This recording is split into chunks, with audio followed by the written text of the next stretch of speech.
What's up guys? Ako nga pala si Renz at ang pag-uusapan natin for today's video, pwede palang magpalit ng gender sa inyong birth certificate. At kung bago ka lang sa channel na to, huwag kang mag-alala. Bago lang din ako.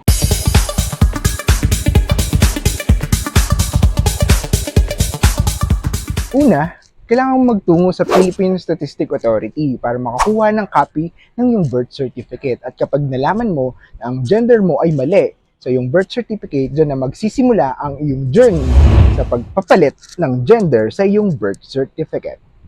Ngayon naman, pag-usapan natin kung ano-ano ba ang mga kailangan mong ihanda at gawin para makorek ang iyong gender sa inyong birth certificate. Kapag nakakuha ka na ng PSA copy sa iyong birth certificate, kailangan mo namang kumuha ng mga ebidensya na magpapatunay ng iyong tunay na gender. Halimbawa, ikaw ay pinanganak na male sa iyong birth certificate pero ang tunay mong gender ay female. Kailangan mong kumuha ng mga record na magpapatunay na ikaw talaga ay female. Katulad na lamang ng baptismal at saka mga school record simula nung pagkabata mo pa. Kadalasan, Form 137 ng school ang hinahanap.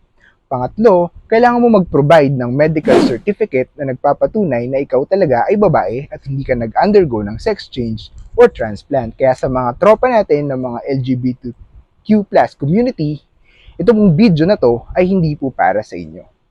Kailangan mo rin kumuha ng NBI clearance at saka police clearance. At kung ikaw ay nagtatrabaho, kailangan mo kumuha ng certificate of employment. Kung hindi ka naman nagtatrabaho, kailangan mo ng affidavit of non-employment.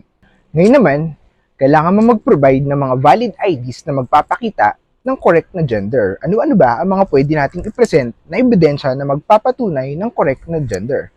Pwede kang gumamit ng national ID, driver's license, SSS ID, PhilHealth ID, at iba pang mga government-issued na valid ID na nakikitaan ng correct na gender. Ngayon naman, kapag nahanda mo na lahat ng mga ebidensya na magpapatunay ng iyong tamang gender, ano naman ang next step na ating gagawin para ma-solve ang ating problema? Kailangan mo magtungo sa local civil registry office kung saan ka pinanganak at kailangan mo mag-file ng petition para makorek ang iyong gender. Take note, kailangan ng appearance ng petitioner sa pagpa-file ng kanyang correct na gender. E paano naman po kapag minor ang may maling gender sa kanyang birth certificate? Dapat kasama ang kanyang nanay or tatay na tatayong petitioner para makorek ang gender ng kanyang anak. Ngayon naman po, magkano nga ba ang magagastos natin kapag nag-file tayo ng petition ng change ng gender sa ating local civil registry office? Yes po, meron tayong babayaran kapag nag-file tayo ng petition for correction ng ating gender. At ang ating babayaran ay 3,000 pesos na filing fee sa local civil registry office. Bukod pa doon, meron pa tayong mga publication fees na babayaran at saka miscellaneous fees na sisingilin sa atin ng ating municipality, civil registrar or ng ating city civil registry. At kapag nakapag-file ka na ng petition ng change ng gender, mag-aantay na lang tayo ng approval at kapag na-approve ang ating petition, magkakaroon ka na ng bagong gender. At congratulations! Nabago mo ang iyong gender sa inyong birth certificate.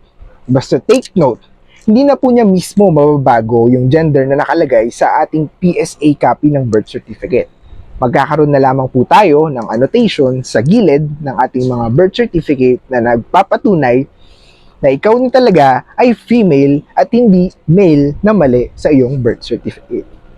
And that's it for our video. Sana marami kayong natutunan at naging makabuluhan ang inyong pakikinig. At kung may mga questions kayo regarding sa inyong mga birth certificate, comment down below po at susubukan natin yung sagutin sa ating mga susunod na video.